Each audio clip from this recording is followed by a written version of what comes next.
Helen claims to be the owner's wife in my parents' restaurant and ends up embarrassing herself. I am 18 years old. We offer snacks, cakes, candies, and several fast items in the small restaurant my parents run. Let us just refer to it as Ben's. It was named after my grandparents. Yes, I do pay. Normally, I hang out there with friends to have something whenever I have free time, and this helps them to pay as well. Working at Ben's pays me, especially on the weekends as it gets really busy. I pick up orders and assist others with service. We do indeed have staff members. Along with paying me for the hours I work, my dad lets me keep the tip money clients leave after dining. Few of the frequent patrons are aware that my parents, the proprietors, also work there. I am the son of the owner. People commonly confuse them, nevertheless, for employees. One weekend, a woman, probably in her 30s or 40s, entered the restaurant with her bratty child, who appeared to be roughly 13 years old. Given it was the weekend, the place was somewhat packed. She was advised to take a seat on one of the waiting seats. About 20 minutes later, she sat down at a ready table. I went to get her order. I can't precisely recall what she ordered, perhaps a sandwich or something. I handed the order to the kitchen and stood next to the register, monitoring whether anyone needed anything. Her bratty child was running around the restaurant yelling, running over people, treading on their feet, even touching their food. Naturally, the mother seemed unconcerned and preoccupied on her phone.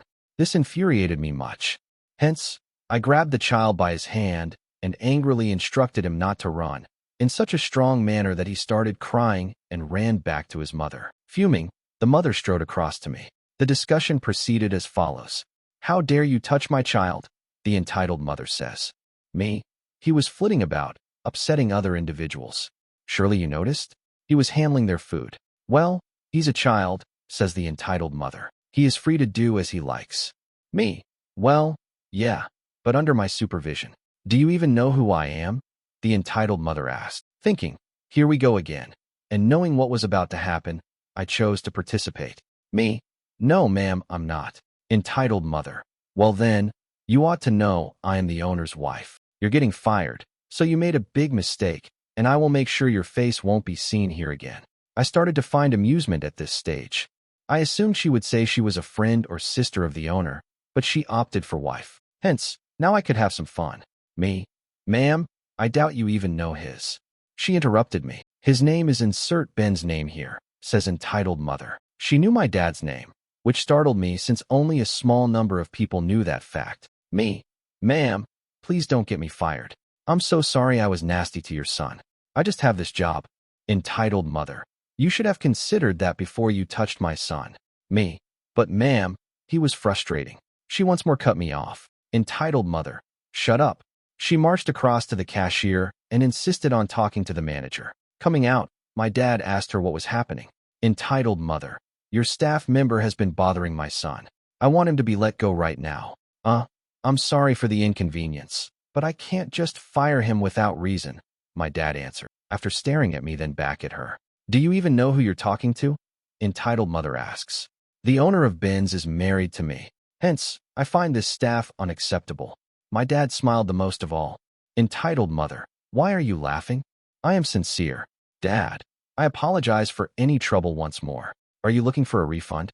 The entitled mother entered complete fury mode and exclaimed, You know what? I'm grumbling about you and your company on my phone to my husband. We'll have you sacked right now. We posted it on a board outside for home delivery orders. Hence, she picked my dad's phone number. She gave that number a call. My dad's phone rang.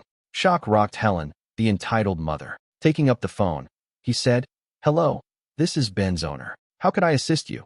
As if all the blood drained from Helen, her face turned from red to absolutely white. Yes, I am the owner and manager of Ben's, and you are not at all my wife, he said. And my son is the employee you wish sacked. She stared at me, and my laughter started to flow uncontrolled. Her order came ready just then, but by then, she was already ashamed enough. Her child was wailing all through the backdrop. We still giggle about her dragging him out by the arm, not following the instructions, and without even taking the order. Man, I find it hard to understand how long the original poster let this continue before saying anything. He actually had not really needed to say anything at all.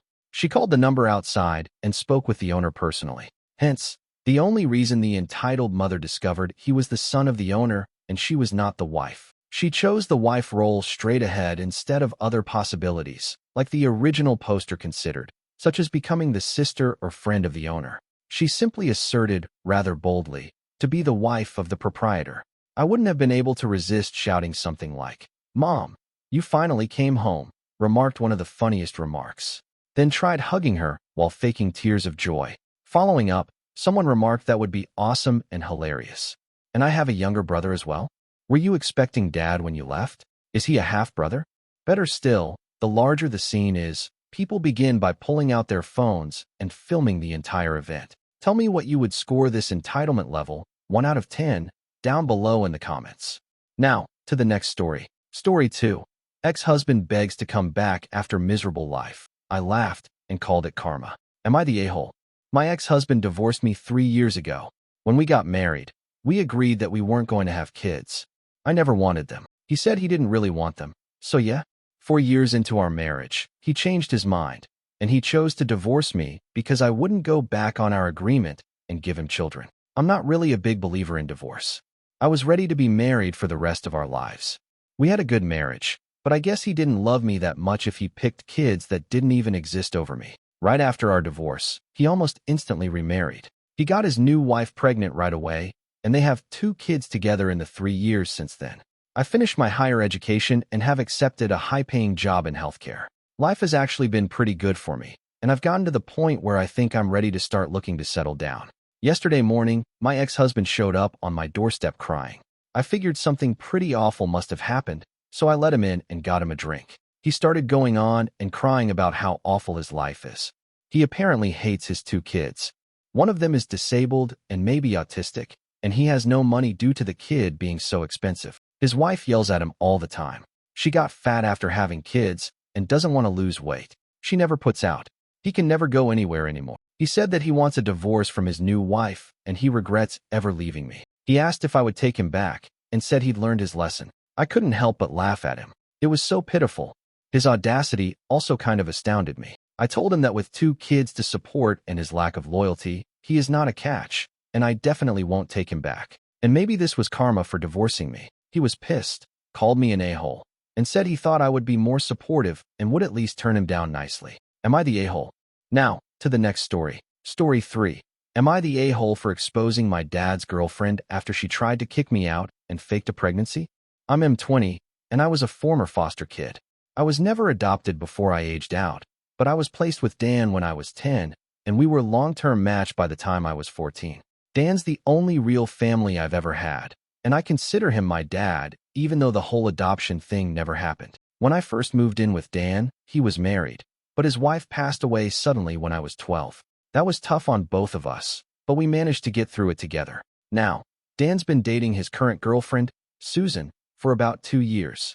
She didn't come over much, and when she did, it was pretty brief. But 3 weeks ago, she moved into our house because she lost her job and couldn't afford rent anymore. I don't know if she was always like this or if moving in has brought out a different side of her, but Susan's been acting really strange whenever Dan isn't around. She completely ignores me, like she won't even look at me when I speak, won't answer questions, nothing. At first, I thought it might be some kind of anxiety thing, but now it started getting worse. For example, when Dan's at work and I'm in the lounge watching a movie, she'll come in and start blasting TikTok on her phone or playing music, totally disregarding the fact that I'm there. When I ask her to turn it down, she just flat out ignores me. And it's not just the ignoring that's the problem. She started saying some pretty nasty stuff about me too. She FaceTimed her friend while I was in the room and talked about how lazy I am and how I don't contribute anything to the household. Yesterday, I was sitting on the sofa, watching the new Deadpool movie, when she came and sat across from me, FaceTiming her friend again. She started talking about how she and Dan are trying for a baby and how excited they are because neither of them have had children before. Those exact words. It felt like a slap in the face. I know Dan wouldn't have said something like that because he considers me his son. So either she's making it up or I don't even know what. I haven't told Dan about the things she's been saying to her friend because I don't want to mess up his first real relationship since his wife died, but this situation is seriously eating me up inside. I mentioned this situation to a few people, and a couple of them suggested that I secretly record her behavior when Dan isn't around so that he can see what's really going on. It seemed like a good idea at first, but when I talked to one of my close friends about it, he said that secretly recording her could just make things worse. He thinks it might make Dan feel like I'm going behind his back and could cause even more tension, especially if Susan twists it to make me look bad. So, Whipta, if I secretly recorded her to show Dan what she's really like? Or should I just avoid it altogether? I don't want to seem like I'm trying to sabotage his relationship, but I'm not sure what else to do. Update. I decided to talk to Dan directly instead of secretly recording Susan. I thought it would be more mature, sensible, and non-confrontational to handle things face-to-face. My mindset was that if he didn't take it seriously, then I'd consider recording to show him what was really going on. When Dan got home from work, I asked him to talk privately in my room. He seemed a bit confused at first, but I made it clear that I wasn't trying to sabotage his relationship. I just needed to tell him that some things Susan was doing were making me uncomfortable. I reminded him about how she ignores me and mentioned how she plays videos while I'm watching TV. But when I told him, she said that he didn't have any children and that they were trying for a baby, he looked really upset. It felt a bit awkward, but Dan called Susan into the room to talk with us. He asked her if what I said was true, and she immediately denied it. You could see from her body language that she was lying. I'm not sure if she just never expected me to say anything about how she's been treating me or what. Dan firmly told her that this is my house, not hers, and that while she's a guest here, she can't be disrespecting me. Things got a little heated, and in the end, she apologized to me, though it was through gritted teeth. I accepted the apology, even though I'm not sure it was genuine. After that, Dan asked if I was still comfortable with her staying with us. I said I was because I didn't want to break them up. I just wanted to tell him what was happening. However, she decided to stay at her friend's house for the night, which made the situation feel even more tense. I can tell Dan is really upset now, and I feel super guilty for making him feel this way. He insists it's not my fault, and we ended up having kebabs for tea. But even so, I can't shake the feeling that I've caused a huge fight between them. Dan went to bed early, and now I'm stuck feeling bad about the whole situation. I just hope that whatever happens next, things will settle down. Second update. So, about a month ago, things seemed to be getting better, at least on the surface. Dan and Susan got back together, and I gave them my blessing because Dan really wanted it to work. Susan even moved back into the house, and she was actually being decent to me, which was a change. But honestly, I always felt like she was just putting on an act. I had this nagging feeling that she still didn't like me and was only being nice because her other option was to be homeless. It all went downhill really fast, though. Less than a week after moving back in, Susan announced that she was pregnant with Dan's baby, and that's when the real chaos started. She dropped this ultimatum on Dan. Either I move out, or she'd break up with him and make it impossible for him to be involved with the baby. Dan was torn because he didn't want her or the baby to be homeless, but he also made it clear that I wasn't going anywhere. I'm his family, and he wouldn't kick me out for anything. So, Dan told Susan that they'd have to break up for good after she gave him the ultimatum. He even kicked her out again. That's when things got even crazier. Susan started messaging Dan, saying she was going to get an abortion because she couldn't afford to be pregnant. Dan, being the good guy he is, offered to send her money and even pay for her rent so she wouldn't be homeless. But she kept playing games. Anyway, I was borrowing Dan's iPad one day, and I saw that Susan's iMessage was still linked to it. I accidentally stumbled across her messages to a friend where she admitted she wasn't pregnant at all. She was just lying to get money from Dan and had this whole plan to drag him along for months before pretending to get an abortion. She even said she was going to make Dan's life miserable because he kicked her out. I felt sick to my stomach reading those messages. I took a screen recording of the entire chat, including the phone numbers and everything, so she couldn't deny it or say that it was faked. When I showed Dan, he was completely heartbroken. He stopped sending her money, but now he's unsure about what to do next. He's even thinking of reporting her to the police for fraud, but part of him just wants to cut her out of his life completely and move on. I've never seen Dan this hurt, and I feel so guilty because I know all of this is stressing him out. I'm still in shock over how horrible Susan turned out to be. Even with everything that's happened before, I never thought she'd do something this low. Now, we're just trying to figure out how to move forward from all of this.